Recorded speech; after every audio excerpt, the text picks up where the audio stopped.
masih dalam jagungan warung VW dan kali ini kedatangan tamu. Kita ngobrol-ngobrol dengan tamu istimewa Mbak Ikin Rojana yang sedang membujuk rayu warga Amerika dengan musik dangdut. Supaya terlena. Supaya terlena ya. Cak sudah terlena. Darah muda saya. Oh, darah muda, darah merah. Forever young ya. Iya.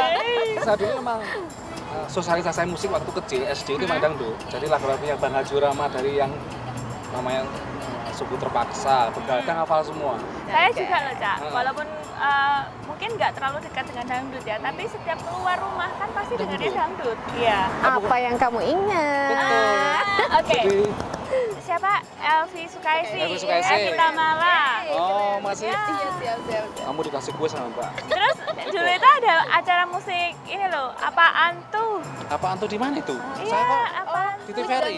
Iya, Kuis Dangdut. Kuis Dangdut. Kuis Dangdut. Ya, itu di salah satu stasiun TV swasta tuh. Tuh, terus Iya, saya ingat. baik, jadi promosi budaya Indonesia ke Amerika itu kan memang juga dilakukan oleh masyarakat, tapi juga dilakukan oleh pemerintah. Tapi terus terang kalau kita bicara pemerintah ya, jadi kalau namanya promosi budaya di luar negeri biasanya emang pemerintah kurang begitu peduli dengan dangdut. Biasanya kalau ngomong Indonesia diplomasi budaya ya tari-tarian, angklung dan sebagainya. Kalau dangdut saya selama di Amerika belum pernah ya misalkan secara khusus pemerintah itu mungkin mengirim delegasi dangdut, duta dangdut ke Amerika atau ke negara lain untuk memperkenalkan dangdut sejauh yang saya tahu ya.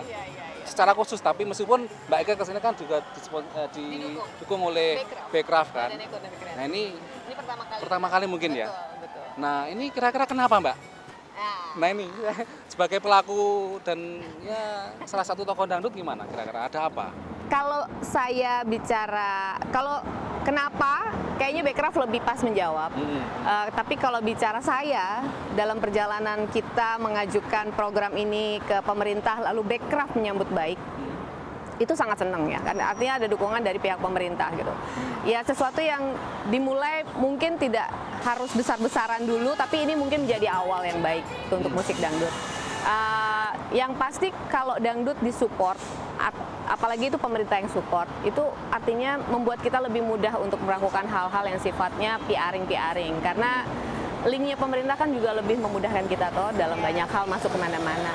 Nah, kalau bicara Bekraf tahun ini support, mudah-mudahan berikutnya berlanjut mungkin dengan konsep yang seperti apa dan bagaimana yang konsepnya PR, itu bagus banget. Nah, kalau menurut aku, jadi dari obrolan kita, bicara tanpa tanpa maksudnya ini budaya-budaya yang lain gitu ya. Sebenarnya misalkan dari Jawa Barat, Jawa Tengah, Jawa Timur, artinya bicara Indonesia atas dasar kepulauan-kepulauan gitu.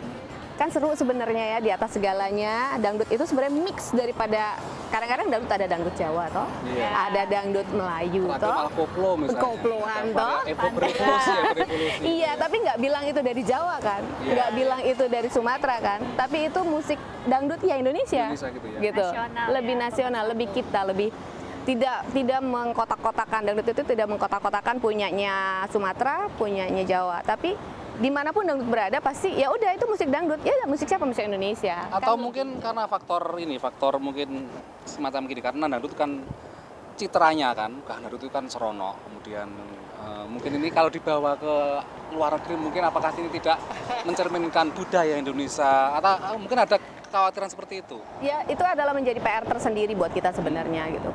Kalau bicara musik sebenarnya dia nggak salah.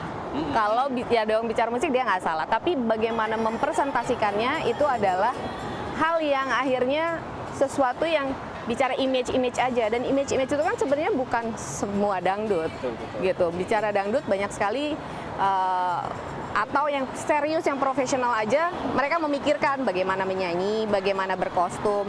Sebenarnya itu, cuman bicara, kan orang lebih senang berbisik-bisik tentang hal yang negatif ya dibanding yang positif gitu. Kalau aku lebih ngelihatnya ini adalah PR di dalam negeri dan PR-nya orang dangdut sendiri buat aku untuk menata lagi.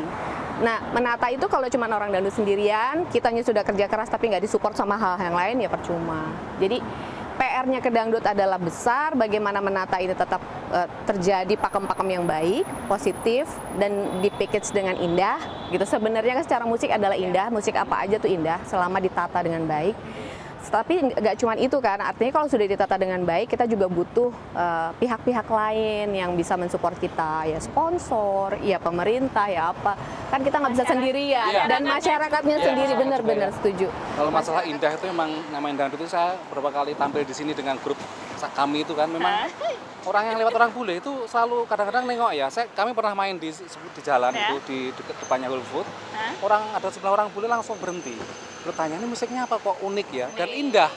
Mereka merasakan ada nuansa-nuansa indah yang mereka juga nggak tahu, nggak bisa menjelaskan juga, tapi mereka ingin bergoyang. Jadi itulah namanya memang dangdut Tapi itu selalu goyangnya dangdut itu beda dari goyang-goyang yang lain. yang loh, Cak. lain karena Ha-ha. dangdut lebih mengalun. gampang juga Iya. karena kamu bergoyang satu tangan satu jari aja Boleh. bisa, Benar-benar seluruh tubuh juga bisa Mbak ekspresif, ya, ekspresif. ya, ya. Nah ngobrolnya akan kita teruskan dengan Mbak Eka Nurjana setelah yang Siji satu iki. ini.